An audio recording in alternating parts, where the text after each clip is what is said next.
Superman 23.1, aka Bizarro, written by Shelley Fish, art by Jeff Johnson. So we've never actually seen Bizarro in the New 52 universe, so this is a definite origin story and also a death story. So we open up with two different timeline things going on. As we come to understand it, there are red parts, which are what are things that have happened or are going to happen, and then there are blue parts, which is Lex Luthor's just imagination of, boy, I wish things were like this.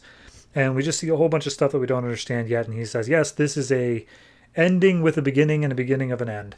And we see way back in Grant Morrison's Action Comics where young Superman in his t-shirt and jeans comes in, takes Lex Luthor hostage for a minute and tells him, where's my cape? Give me back my cape.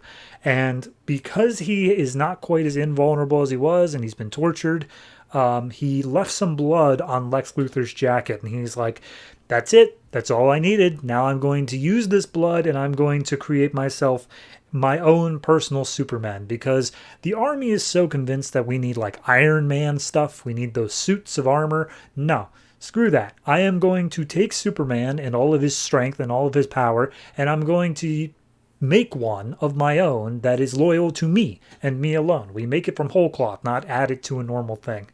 So we see, his plan for that. We see a Superman made by Lex Luthor who will obey him and everything he wants. So they use the blood, they map his genome, and they basically say, okay, it's been 2 years of development. We finally have got this. We've got a guy here, and he is, a little bit sickly. He's a little bit, small.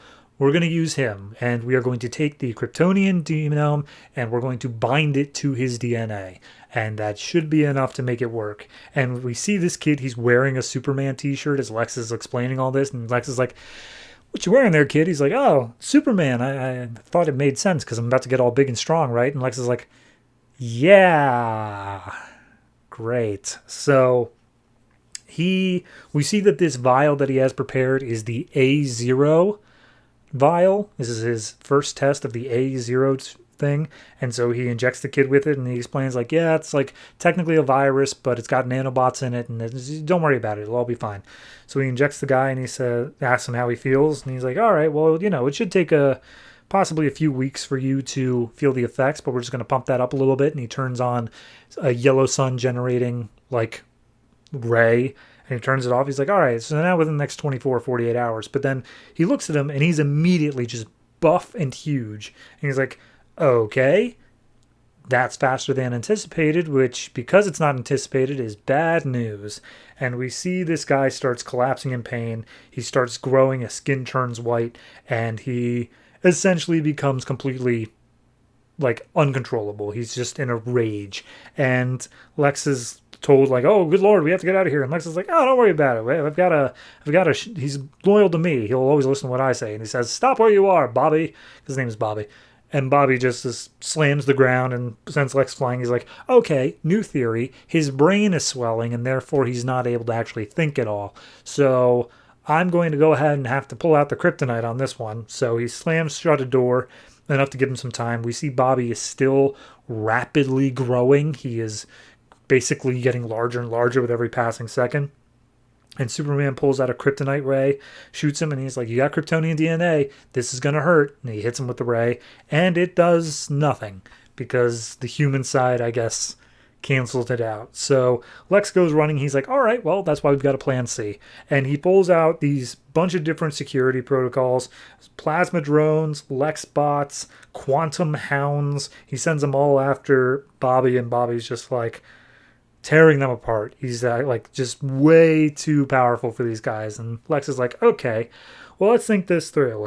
What's the way that we should be able to counter this? And he looks at the powers that Bobby's using, and he's like, wait a minute, this is all wrong. He's got cold vision and heat breath. That's not what Superman's got. Oh man, I really messed this one up.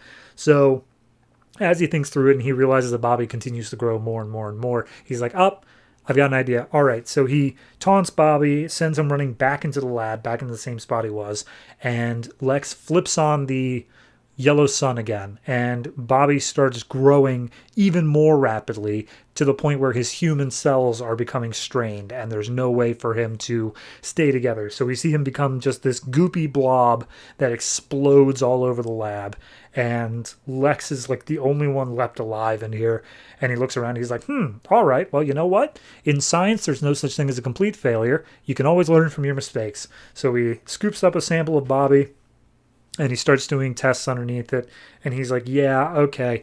So seems like being able to bind this with an already existing human is just not going to work. Like, there's no way that's going to work. So what I'm going to have to do is I'm going to have to start from scratch, and I'm going to have to grow myself to Kryptonian. Even with advanced aging stuff, it's going to take years to get there, but it's well worth it because I can grow a whole bunch of them all at once and get myself an army of Supermen ready in just a few years. So, yep, we'll go ahead and get started. Scrap the A0 line. Now we're on to the B0 line. Bizarro.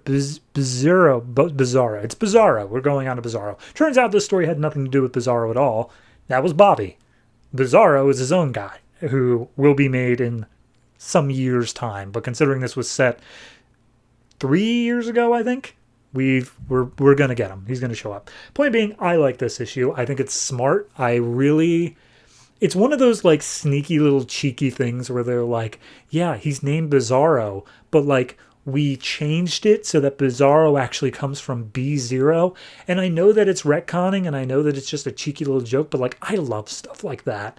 I love people who are presented with a name or something that already exists and they have to explain it and how it fits into this other thing. I love that level of retconning. So in all, this story is fine. Obviously, it's just kind of talking about Bizarro, despite the fact that this isn't Bizarro. We see powers that he will have, despite the fact we don't have him yet.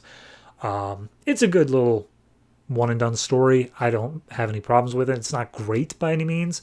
I just like the little retcon there at the end. So I'm going to give this one I'll give it a 7.5. I really liked it. I think it's good. My only real critique is the art style, Jeff Johnson's art style. It's good. It's fine. But with the cover that this one has, it severely underdelivers because it's very flat and a little bit too cartoony. So, yeah, the cover lies, but covers always lie. So I'll still give it that 7.5.